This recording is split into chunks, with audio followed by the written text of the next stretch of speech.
And the crazy part is, Stripe processes over $600 billion a year. Impressive. That's more than the GDP of some countries. Whistles. $600 billion? That's astronomical. So what happens if even a tiny fraction of those transactions get lost or duplicated or messed up in any way? Chaos. Imagine the lawsuits, the refunds, the reputational damage. It's not just about the money, it's about trust.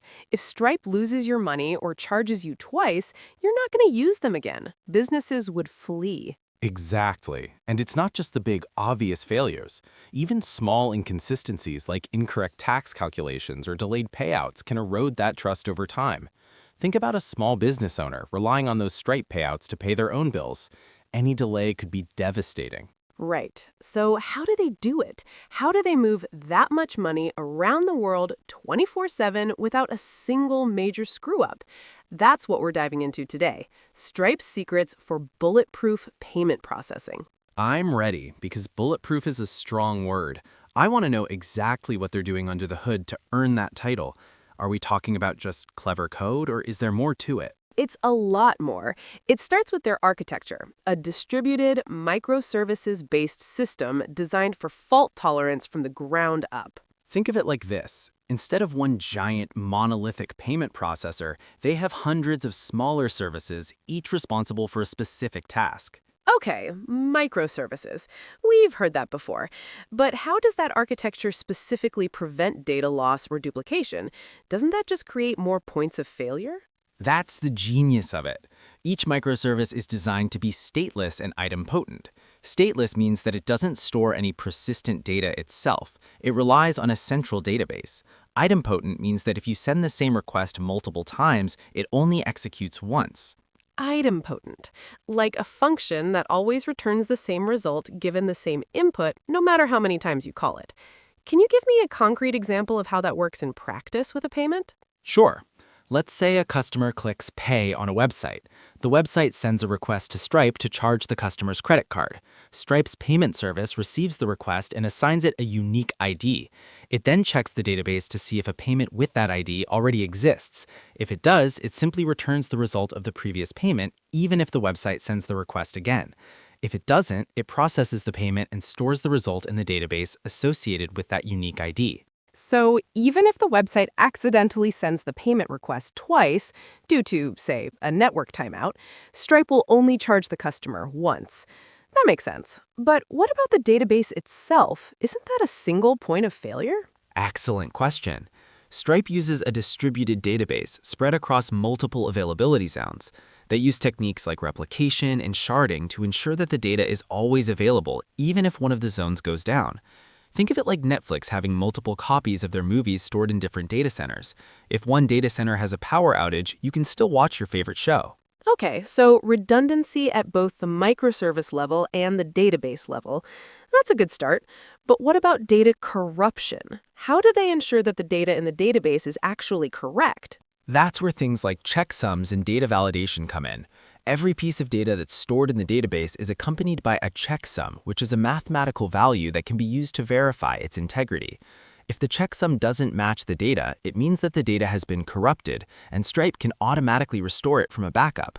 They also have extensive data validation rules to ensure that the data is consistent and accurate. Think of it like Amazon verifying the weight and dimensions of a package before it ships it to you.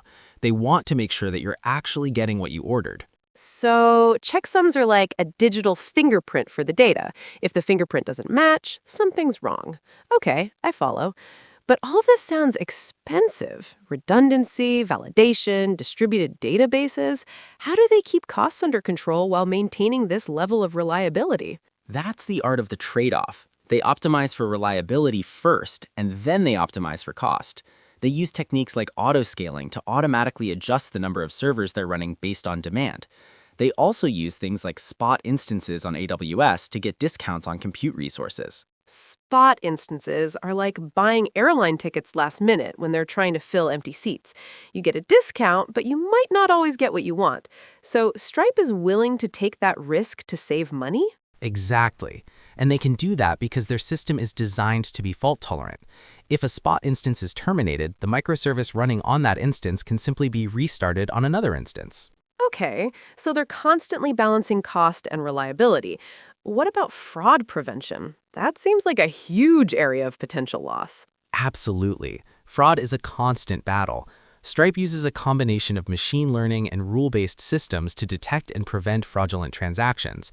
They analyze every transaction in real time, looking for patterns and anomalies that might indicate fraud. Like, what kind of patterns?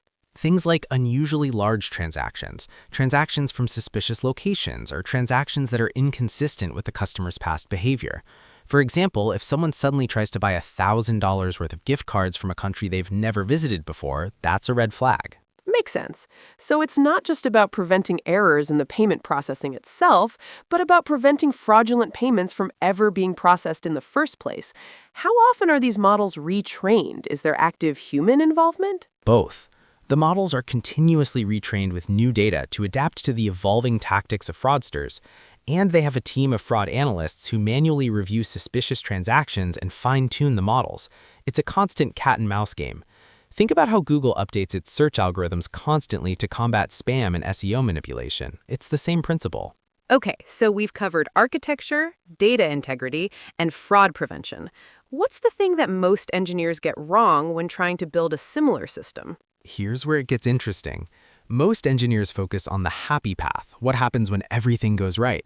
They build a system that works perfectly under ideal conditions, but Stripe spends most of its time thinking about the unhappy paths. What happens when a server crashes? What happens when the network goes down? What happens when a customer's credit card is declined? So it's not just about building a system that works, but about building a system that fails gracefully, that anticipates failure. Exactly. They build in circuit breakers to automatically stop traffic to failing services. They use queues to buffer requests during periods of high load. They have extensive monitoring and alerting to detect problems early. They design for failure and they test for failure. They run chaos engineering experiments to intentionally break their system and see how it responds. Chaos engineering? Like deliberately injecting faults into the system to see if it can handle it? That sounds terrifying. It is, but it's also incredibly effective. It's like a stress test for your software. If you can survive a chaos engineering experiment, you can probably survive a real-world failure. Remember that time Cloudflare accidentally took down a huge chunk of the internet? That's the kind of thing you want to avoid. Absolutely. So, what are some practical takeaways for software engineers listening to this? What can they do differently after hearing about Stripe's approach? First, embrace idempotency.